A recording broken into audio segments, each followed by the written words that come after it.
Фанаты заявили, что Димаш Кудайберген болен. Фанаты казахстанского певца Димаша Кудайбергена сообщили на фан-странице в Инстаграм о болезни певца и пожелали ему скорейшего выздоровления. По словам фанатов, у Димаша болело горло и он сорвал голос на выступлении.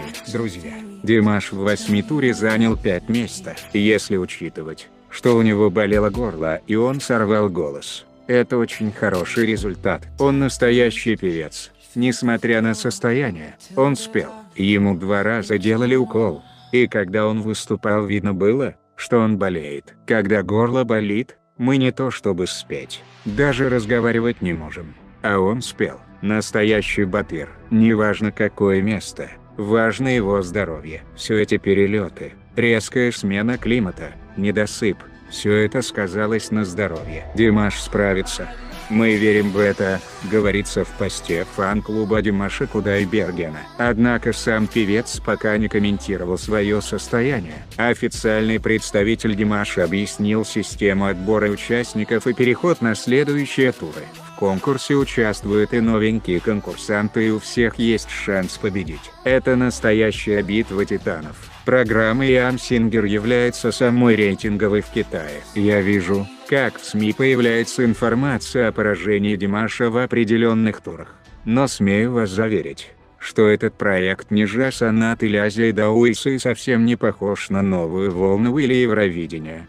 В каждом туре участвует по 7-8 конкурсантов.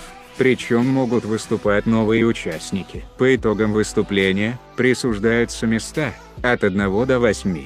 Конечно, 1 место означает победу, но и 2, 3, 4, 5, 6 места считаются хорошими. Конкурсанты, занявшие эти места, остаются в проекте. Занявшие 7-8 места попадают в опасную зону.